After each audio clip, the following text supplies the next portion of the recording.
This is a true Hyfve customer story. Jenny Steadily has been a Hyfve customer for over 7 years, and she is the sweetest person we have ever met.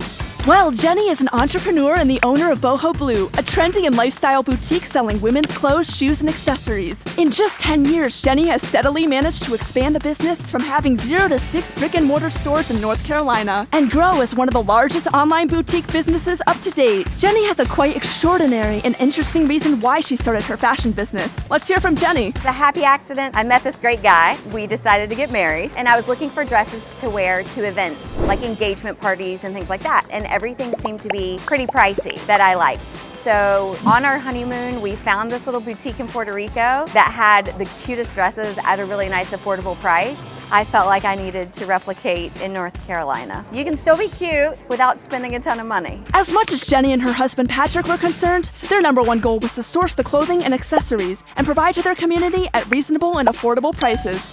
According to Jenny, Boho Blu actually started from a 10x10 booth in a shared mercantile, but grew into a 12,000 square foot warehouse along with 6 offline stores, with lots of renovations and moving from one place to another. Plus, a massive online presence all over the online platforms. Pretty impressive, right? Now, what's the success story behind Jenny's journey?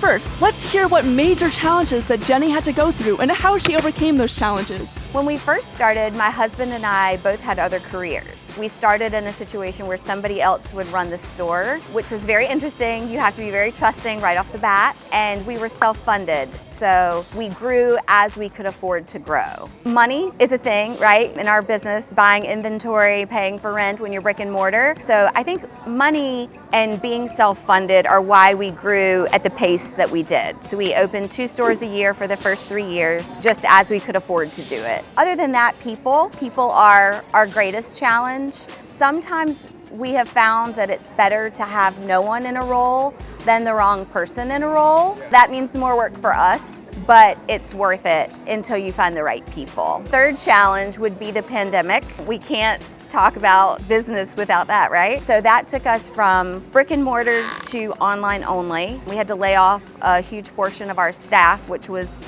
crushing. We had to learn how to be an online business overnight. So we did it, we went live, we survived. Our customers supported us like you wouldn't believe. Like what Jenny said, money and people are some of the most important economic assets for running and growing the business. And it's very important to manage the two wisely while minimizing the costs and getting the right source of help. Not to mention the pandemic or the lockdown has been a dominant threat for many business owners in the fashion industry. Early bird catches the worm, right? Jenny is the living proof of making early adoptions to transition from offline to online. Jenny, what else do you want to share? I think the truth is blood, sweat, and tears. Really, truly, when you talk to any entrepreneur, I think that's growing, it is hard work every day, but you've got to love what you're doing. You have to love your people, and your people being your staff and your customers, and know that the hard work you're doing is for them. I can attribute our success to we put the customer first. From start to finish. When we're preparing the clothes, we inspect everything, make sure it's going to be a great quality product for the customer, to the very end when she's leaving the store with her package. Learning more about the online business, we did shift our buying a little bit. So I think we went from everybody cared about comfort to I want to go out and I want to wear a cute, trendy dress. So we definitely changed the way we bought after that, and it has proven to be very successful. My #1 piece of advice that I give to everybody is treat your vendors like they're your partner. They have their finger on the pulse of the market. We can't do it without each other, and I genuinely believe that, the relationships that you build in this business will last you a lifetime. And it's so cool to watch brands grow and to help make change. They listen to your feedback and they are willing to help you, I promise. Just build those relationships, and I think they appreciate you more than you know. It's crucial.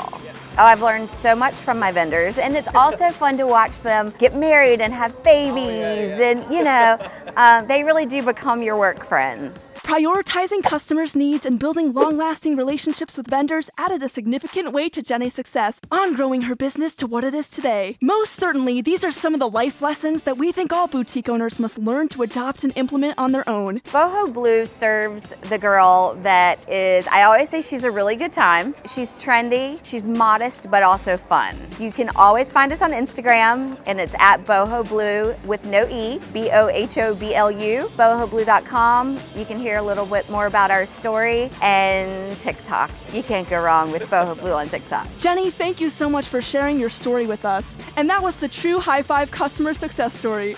Subscribe to our channel for more.